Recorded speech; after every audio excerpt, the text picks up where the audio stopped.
Thanks very much, guys. Kids as young as 5. The latest recruitment group ISIS terrorists are going after. We're going to show you this alarming video. The family of Kayla Mueller saying that the White House underestimated ISIS when they called them JV. And it's time for the 2016 Presidential Power Index. So who's up today and who's down? I'm Gretchen Carlson. The real story starts right now. This alert because the Mall of America could be the next target for terrorists, putting security officials and shoppers there on high alert now. The Minnesota Mega Mall taking the threat seriously, increasing security and working now with federal and state law enforcement agencies. After, of course, the Somali, to tell shoppers, hey, go ahead and go out and pick up all your packages, but just be careful. Right, I don't really know what else he could have said, though, because you don't want to tell people, don't worry about it yet. So we don't know what they're capable of. Yeah, because some of those people that left Minnesota and went overseas, they were actually in wolf attacks that you actually don't always get a warning about. Right. The standard can't be, oh, well, it's only a threat if we are in the process. New anti-terror action in France as the country seizes the passports now of 6 alleged Twitter and making his statements known a few hours later. Democrats get asked these questions. Say, Scott Walker did good for Wisconsin. This isn't the Wisconsin Press Corps. This is the National Press Corps that you've got to answer all these questions. You can't punt. Maybe he should go down to Superstore, Target, painting a bullseye on. Time for a quick check of some headlines for you today. The U.S. and coalition military forces hitting ISIS targets over the weekend, conducting at least 18 airstrikes in Syria, 7 in Iraq. Meantime, one person has died, another critically hurt after a shooting at a New Jersey business. Police say it may have been an attempted murder-suicide.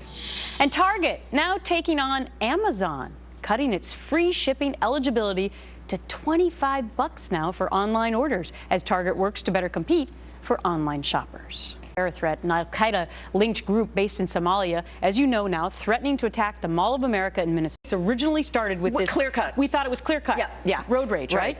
What's changed? Well, we got a lawyer. He got a lawyer. The defendant did, and the lawyer's looking at, okay, what kind of defense can I come up with? Self-defense is really the only viable defense. You can't claim insanity. You can't claim you did. Son, she dropped off her daughter. She got her older son to get a who gun. had a gun. Right. And then the question, but so for self-defense, you can still go after somebody if you're. Well, I have a daughter, and I wouldn't want to watch my daughter in that position on film. So I understand. No pun intended. Yeah, right. No pun intended. Yeah. I don't know if she disagreed with it. I just think she just didn't. See, I thought, hey, Kyle, I mean, first of all, in the middle of the murder trial. I wanted it to. It was a beautiful film. You've seen it, I'm sure. Well, it grossed $300 million. I mean, that film.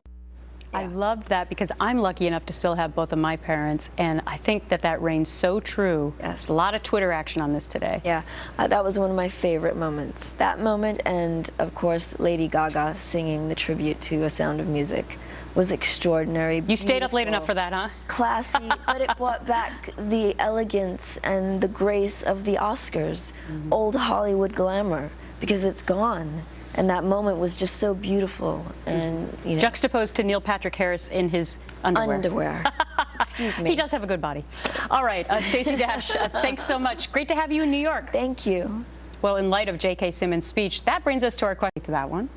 Thanks for being part of The Real Story for a Monday. I'm Gretchen. Here's Chef.